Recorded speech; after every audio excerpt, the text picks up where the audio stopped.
नमस्कार, news room live में आपका स्वागत। मैं राहुल ओझा आपके साथ। बुलेटिन की शुरुआत बड़ी खबर से करेंगे। बड़ी खबर है समस्तीपुर से और एक खबर दिल दहला देने वाली है। ये खबर आपके रोंगटे खड़ी कर देने वाली है और कुछ मामला ऐसा ही समस्तीपुर से सामने आया जहां पर मौका था मुहर्रम जुलूस का। सबसे पहले तस्वीर आपको दिखा रहे हैं जहां पर आपको गाड़ियों के टूटे हुए शीशे दिखाई दे रहे होंगे, जहां कुछ परिवार इस सड़क पर खड़ा हुआ नजर आ रहा है। घटना दलसिंह सराय थाना क्षेत्र के सरदारगंज चौक की है, जहां एक परिवार कार में सवार होकर पटना आ रहा था। तभी मुहर्रम जुलूस में ताजिया खेलने के दौरान कुछ असामाजिक तत्वों ने तलवार से परिवार पर जानलेवा हमला कर दिया। हमले में गाड़ी के शीशे टूट गए। पीड़ित आरोपी की गाड़ी में बैठे बच्चे को काफी चोट पहुंची। हमला के दौरान एक महिला भी कार में थी, फिर भी हमलावरों ने परिवार पर तलवार से हमला जारी रखा।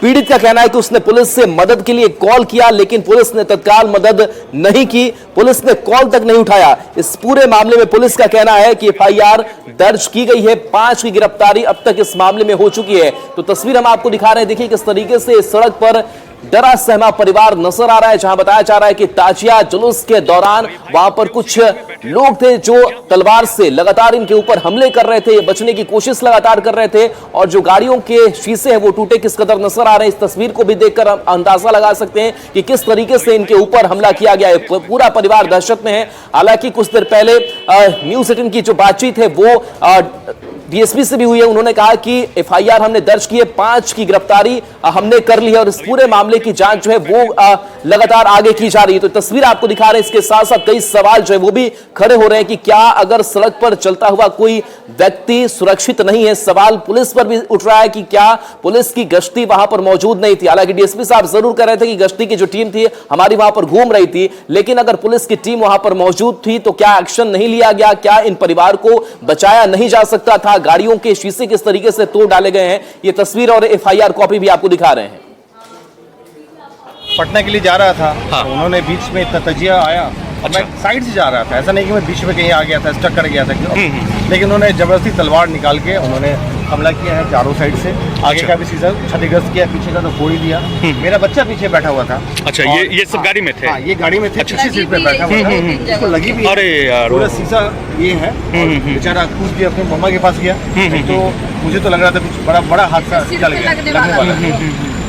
अच्छा, ये बेवजह मतलब वो लोग तलवार और लाठी से? कारण नहीं था, मैं साइड में था, गाड़ी धीरे चल रही थी, तजिया उधर थी, उनके कुछ उपद्रवी कारण जिसको मैं पहचान भी रहा हूँ। और देखिए इस मामले में बड़ा अपडेट ये दे रहा है कि 5 की गिरफ्तारी जिनकी हुई है उसमें 2 नाबालिग इसमें शामिल है, जो पुलिस ने अब बात तो रखी और पुलिस ने इस बात का खुलासा किया है कि इनकी पहचान जो है वो की गई है और इस पूरे मामले को लेकर के लगातार पुलिस की कार्रवाई जो है वो आगे भी चल रही है। लेकिन सबसे बड़ा सवाल ये है कि जब तलवार से हमला होता रहा तो पुलिस वक्त कहां थी? अगर गाड़ियों के शीशे टूट रहे थे, पुलिस उस वक्त कहां थी? लोग डरे सहमे हुए नजर आ रहे थे, पुलिस उस वक्त कहां थी? और चेहरे पर साफ लकीरें झलक रही कि किस तरीके से लोग दहशत में हैं। सवाल है कि तलवार से हमला करते रहे, पुलिस कहां थी? सवाल यह भी है कि गाड़ियों के शीशे लगातार तोड़े जा रहे थे, हमला किए जा रहे थे, पुलिस कहां थी? और देखिए उन सब सवालों के बीच कहीं ना कहीं समस्तीपुर पुलिस प्रशासन पर कई गंभीर सवाल जो है वो खड़े हो रहे हैं। हालांकि डीएसपी साहब ये कह रहे थे कि हमारी पुलिस की गश्ती यहां पर मौजूद थी और ऐसे में कई सवाल कि वो तलवार से हमला करते रहे, पुलिस कहां थी? सवाल यह भी है कि समस्तीपुर पुलिस ने कॉल का जवाब क्यों नहीं दिया, क्योंकि जो ये शख्स है वो आरोप बार बार लगा रहा है कि हमने कॉल किया, पुलिस से संपर्क करने की कोशिश की, लेकिन इसके बावजूद पुलिस ने कॉल नहीं उठाया, एक्शन नहीं लिया गया, हमलावर पीटते रहे और पुलिस कहां गायब थी जिस गश्ती का दावा पुलिस प्रशासन की तरफ से किया जा रहा है? क्या पुलिस को मुहर्रम जुलूस की जानकारी नहीं थी? क्योंकि मुहर्रम जुलूस की जब भी बात होती है, मुहर्रम त्योहार की बात होती है तो ये शांति समिति की उससे पहले बैठक होती है, फ्लैग मार्च निकाला जाता है, लेकिन उसके बावजूद पुलिस ने फोन क्यों नहीं उठाया? पुलिस उस स्थल पर मौजूद क्यों नहीं थी? और जुलूस में तलवार ले जाने का परमिशन किसने दिया? ये तमाम सवाल जो है इस घटना के बाद से खड़े हो रहे हैं, क्योंकि ये सवाल इसलिए भी लाजमी हो जाते हैं क्योंकि आखिर कोई राहगीर जो कहीं से कहीं जा रहा है वो डर का शिकार क्यों हो? इस हमला का शिकार कौन है और आखिर इसके जिम्मेदार भी कौन है? एक तो वो असामाजिक तत्व जिन्होंने इस घटना को अंजाम दिया, लेकिन साथ साथ पुलिस प्रशासन पर भी लगातार सवाल खड़े हो रहे हैं।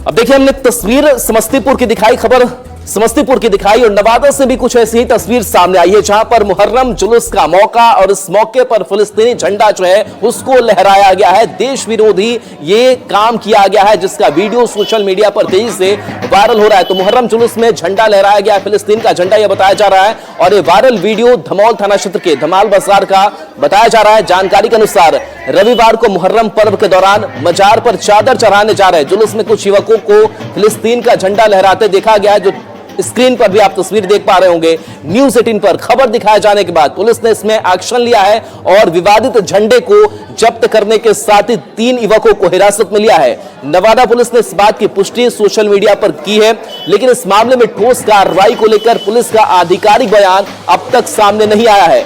और अधिक जानकारी दे रहे हैं न्यूज़ 18 संवाददाता अनिल विशाल। दंगा के बाद अब नवादा में भी मुहर्रम के जुलूस में फिलिस्तीन का झंडा लहराने का मामला आया है और इसका एक वीडियो जो है वो तेजी से वायरल हो रहा है सोशल मीडिया पे, जहां यह वायरल वीडियो धमौल थाना क्षेत्र का बताया जा रहा है और धमौल बाजार के बड़ी मोहल्ला का यह वीडियो बताया जा रहा है, जहां पे कुछ युवकों के द्वारा यह फिलिस्तीन का झंडा जो है लहराया गया है। यह वीडियो कल शाम का है और जिला प्रशासन के संज्ञान में आते ही नवादा पुलिस इसमें एक्टिव हुई और एक्टिव होने के तुरंत बाद एसडीपीओ पखरी बरामा और स्थानीय थाने के पुलिस और आसपास के पुलिस को इसमें लगाया गया और पुलिस ने इस मामले में इस झंडे को भी जब्त कर लिया है। और जानकारी जो मिल रही है उसमें 3 युवकों को भी हिरासत में लिया गया है। तो अभी इस पे नवादा एसपी का हालांकि आधिकारिक बयान अभी आया नहीं है, हालांकि सोशल मीडिया पे इसकी पुष्टि की जा चुकी है, मगर अभी तक आधिकारिक बयान एसपी का नहीं आया है। तो नवादा में इस तरह के झंडे लहराने का मामला कोई नया नहीं है, इससे पूर्व भी इस्लामिक झंडे और विवादित झंडे को पूर्व से भी लहराया गया है। तो अब देखना होगा इस मामले में आगे और कुछ कार्रवाई होती है। अनिल विशाल, न्यूज़ 18 नवादा। तो देखिए कहा यह जा रहा है कि 3 को हिरासत में लिया गया, जिनसे बातचीत की जा रही, पूछताछ इनसे की जा रही है और उसके साथ साथ न्यूज़ 18 के कई सवाल भी इस घटना के बाद से कि आखिर सौहार्द बिगाड़ने की कोशिश कौन कर रहा है। सवाल इस घटना के बाद से यह भी है कि मुहर्रम जुलूस में फिलिस्तीन का झंडा क्यों लहराया गया, जो वीडियो सोशल मीडिया पर तेजी से वायरल हो रहा है। आखिरकार सामाजिक सौहार्द कौन बिगाड़ रहा है, यह सवाल है। इसके साथ साथ सवाल यह भी है कि नवादा जिले की पुलिस ने आखिर चुप्पी इस मामले पर क्यों साध रखी है। 3 लोगों को भले ही हिरासत में लिया गया हो, लेकिन झंडा लहराने के दौरान पुलिस कहां थी, क्योंकि सरिया में झंडा लहराया जा रहा है और वहां से जो जुलूस है वो निकलता हुआ नजर आ रहा है। पुलिस ने अब तक क्या एक्शन लिया है, सवाल यह भी है। तो देखिए कैसे भारत में आप रहते हैं और झंडा फिलिस्तीन का लहराते हैं। अनिल विशाल हमारे साथ न्यूज़ 18 संवाददाता जुड़ गए हैं। अनिल, यह सवाल उठता है कि आप देश विरोधी काम कर रहे हैं, रहते आप भारत में, फिलिस्तीन का झंडा लहराते हैं, जब आप मुहर्रम जुलूस में जाते हैं, क्या अब तक कार्रवाई पुलिस की?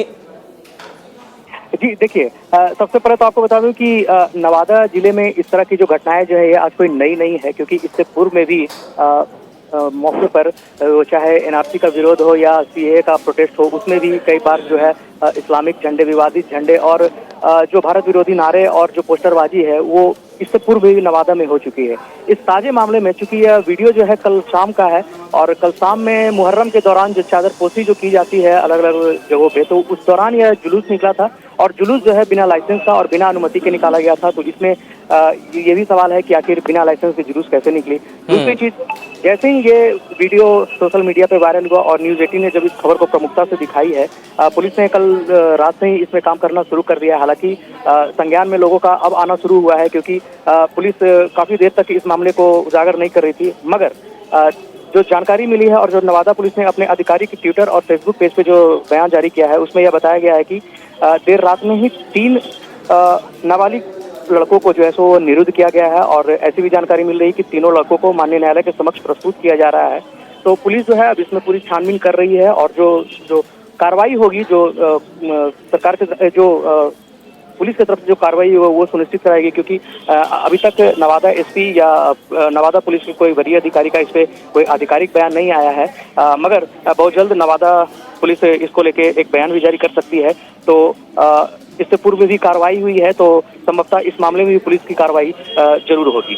जी चलिए, शुक्रिया अनिल इस अपडेट के लिए आपका।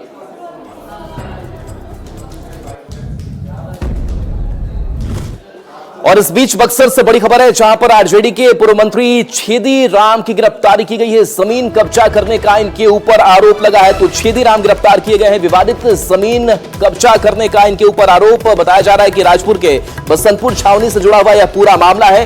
गाड़ी से राइफल और गोलियां भी बरामद की गई।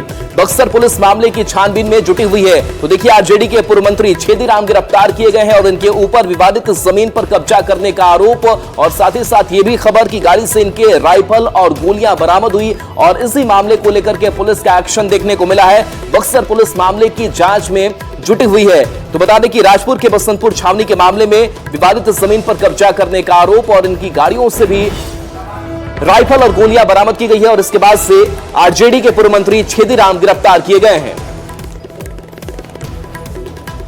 तो देखिए, पूर्व मंत्री छेदी राम गिरफ्तार किए गए हैं। आरजेडी नेता है पूर्व मंत्री छेदी राम, और पुलिस इस पूरे मामले की छानबीन करने में जुटी हुई है। बताया जा रहा है कि विवादित जमीन जिस पर कब्जा करने का पूर्व मंत्री के ऊपर आरोप, राजपुर के बसंतपुर छावनी का यह मामला बताया जा रहा है। गाड़ी से राइफल और गोलियां बरामद की गई है। वही तस्वीर भी आपको दिखा रहे हैं, जहां पर पुलिस लगातार एक्शन में नजर आ रही है। इनकी गिरफ्तारी हो चुकी है और आगे की कार्रवाई में लगातार पुलिस जुटी हुई है। तो बक्सर से एक खबर, जहां आरजेडी से जुड़े हुए नेता, आरजेडी के पूर्व मंत्री छेदी राम, जिनकी गिरफ्तारी की जा चुकी है। बता दें कि गाड़ी से राइफल और गोलियां बरामद की गई है। इनके ऊपर विवादित जमीन पर कब्जा करने का आरोप है, और इसी मामले को लेकर के इनके ऊपर एक्शन हुआ है, कार्रवाई हुई है, गिरफ्तारी ये की गई है। वहीं इससे गिरफ्तारी के बाद से आगे की जो कानूनी प्रक्रिया है उसे पूरी की जा रही है। यह जो है एक कांड दर्ज हुआ है उनके खिलाफ, और उसमें जमीन पे जबरदस्ती काम कराने और जमीन पर दखल कब्जा कराने का एक शिकायत आया है, जिसके प्राथमिकी दर्ज कराई, कानूनी कार्रवाई की जाए। छेदी राम हिरासत में लिए गए सर। और पुष्पराज हमारे साथ न्यूज 18 संवाददाता जुड़ गए हैं। पुष्प, क्या अपडेट है इस मामले को लेकर के? क्या आरोप आरजेडी के पूर्व मंत्री पर जमीन को किस तरीके से कब्जा करवा रहे थे? पूर्व मंत्री राजद के छेदी राम राजपुर थाना क्षेत्र में पहुंचे थे विवादित जमीन पर कब्जा दिलाने के लिए अपने साथियों के साथ, और इस पूरे मामले की जब खबर बक्सर एसपी मनीष कुमार को लगी तो मनीष कुमार फौरन इस पूरे मामले में अपने स्तर से कार्रवाई की, और अभी एसपी ने बताया कि पूर्व मंत्री छेदी राम को हिरासत में लिया गया है और उनसे पूछताछ की जा रही है। और वो सबसे बड़ी बात है कि उनके वाहन से भारी मात्रा में राइफल और जिंदा कारतूस बक्सर एसपी को मिला है, और एसपी ने सभी हथियारों को रखा है और पूरे मामले की जांच कर रहे हैं कि आखिर इतनी भारी मात्रा में वो हथियार लेकर के क्यों राजपुर थाना क्षेत्र में पहुंचे थे। और बताया जा रहा है कि घटना को अंजाम देने के प्लानिंग थी पूर्व मंत्री की। इससे पहले बक्सर एसपी अपने पूरी टीम के साथ फिलहाल उन्हें गिरफ्तार किया है और पूरे मामले की जांच की जा रही है। जी चलिए, बहुत बहुत शुक्रिया पुष्पराज इस अपडेट के लिए आपका।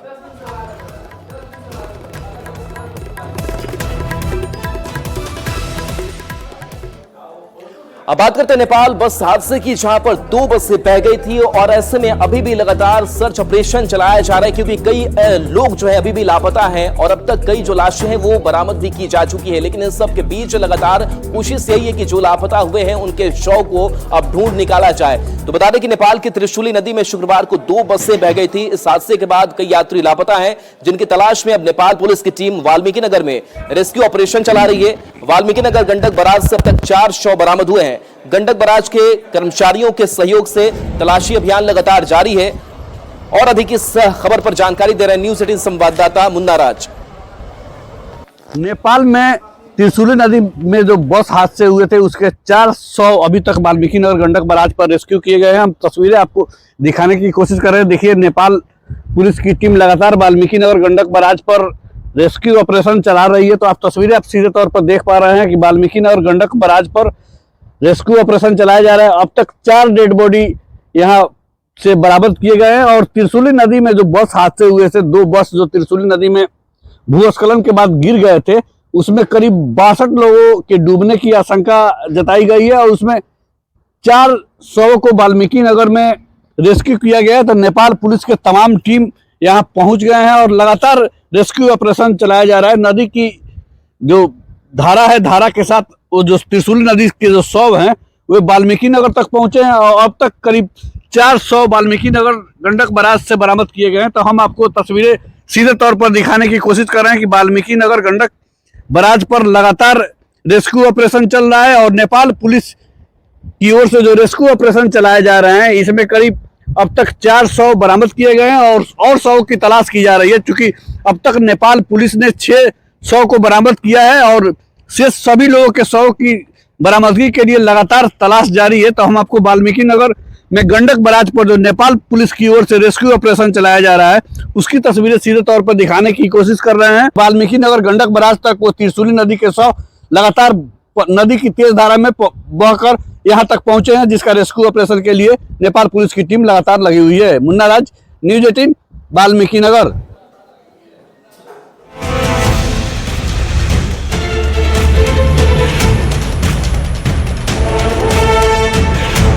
कहेंगे कि भाई आप खूब पढ़ाइए।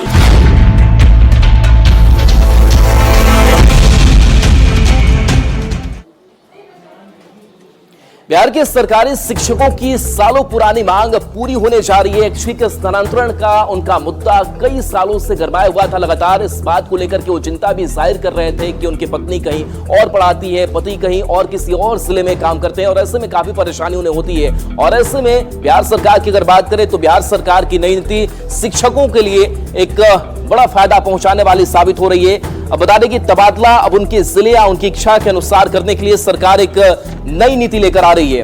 ऐसे में शिक्षकों में खुशी है तो दूसरी ओर सवाल अब भी ये कायम है कि तबादले के बाद क्या बिहार के गुरुजी बच्चों पर पहले से ज्यादा ध्यान देंगे। बिहार में शिक्षकों के ऐच्छिक स्थानांतरण होने की खबर से गोपालगंज के शिक्षक काफी खुश हैं।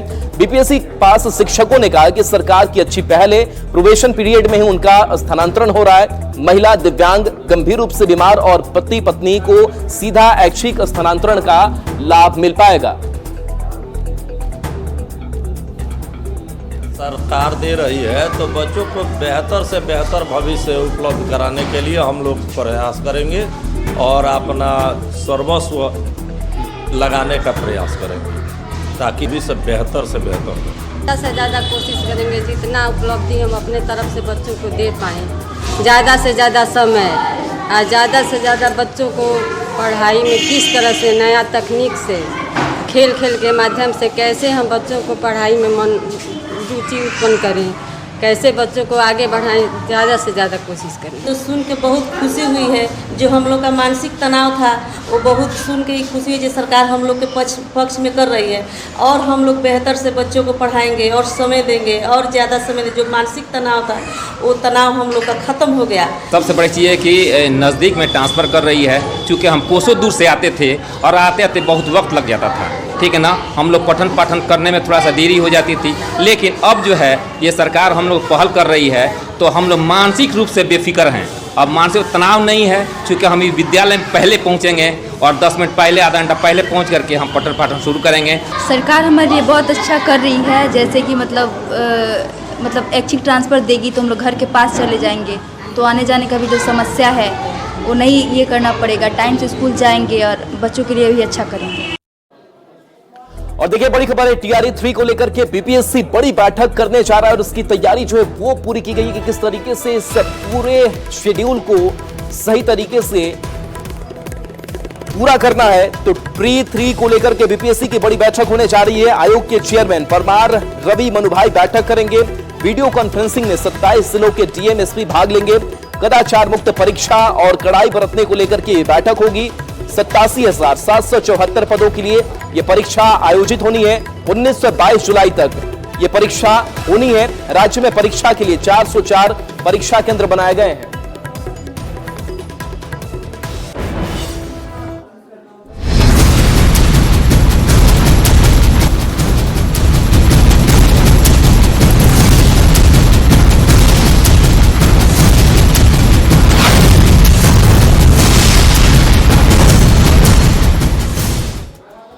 और देखिए बिहार में बारिश को लेकर के अलर्ट जारी किया गया है। 26 जिलों के लिए अलर्ट जारी किया गया है। साथ ही साथ ठनका गिरने की भी संभावना जताई गई है। तो ऐसे में मौसम विभाग ने सावधानी बरतने की अपील भी की है। उत्तर बिहार में ठनका गिरने की आशंका है। दक्षिण बिहार में भी ठनका की चेतावनी जारी की गई है। हालांकि 18 जुलाई तक भारी बारिश की संभावना नहीं है। मौसम विज्ञान केंद्र के अनुसार अगले 2 से 3 दिन तक मानसून सामान्य होने की संभावना है। इस स्थिति में अधिकतम तापमान में बढ़ोतरी दर्ज की जाएगी। इससे लोग उमस भरी गर्मी महसूस करेंगे। तो देखिए, बिहार के 26 जिले में बारिश का अलर्ट है। उत्तर बिहार में ठनका गिरने की आशंका, तो दक्षिण बिहार में भी ठनका की चेतावनी जारी की गई है। और ऐसे में लोगों से भी ये अपील है कि लोग अपने आप को सुरक्षित रखें। जब बारिश हो रही हो तो आप घरों से बाहर ना निकले, क्योंकि लगातार ठनका गिरने से कईयों की अब तक जान तक जा चुकी है। और ऐसे में सावधानी ही आपको बचा सकती है।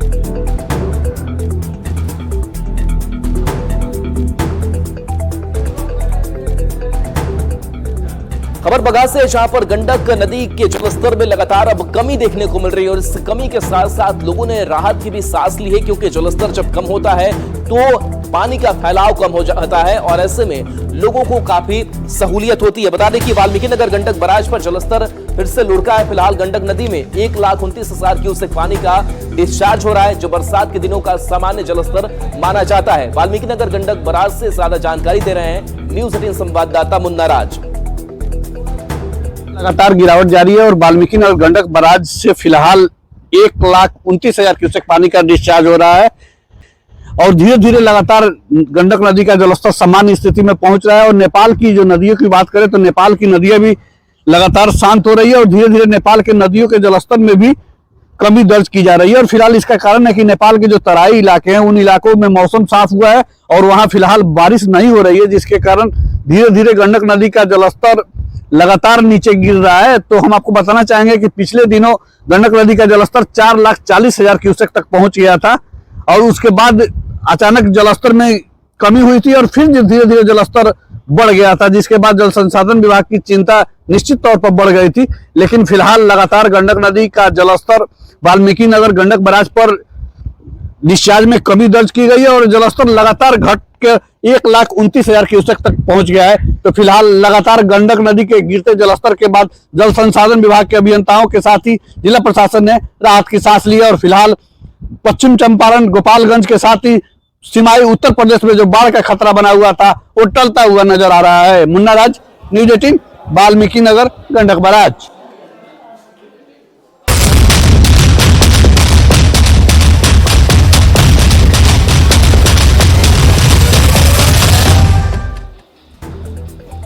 तेईस जुलाई को वित्त मंत्री निर्मला सीतारमण मोदी सरकार के तीसरे कार्यकाल का बजट पेश करने जा रही है। जब बजट पेश होता है तो पूरी देश की निगाहें भी इस पर टिकी होती है। खास करके व्यवसायियों की बात कर ले, डॉक्टर्स की बात कर ले, किसानों की बात कर ले, महिलाओं की बात कर ले, इनकी नजर होती है कि आखिर इनके लिए क्या है। तो बता दें कि पीएम मोदी की गारंटी को लेकर इस बजट से लोगों को काफी उम्मीदें हैं। दरभंगा जिले में डॉक्टर, कारोबारी और छात्रों को केंद्र सरकार से काफी आस है। डॉक्टरों की राय है कि इमरजेंसी ड्रग्स पर टैक्स में छूट मिले। कारोबारियों की राय है कि मध्यम वर्ग के व्यवसायियों के लिए खुशखबरी हो। आम लोगों की राय है कि खाने के सामान में जीएसटी पर छूट मिले।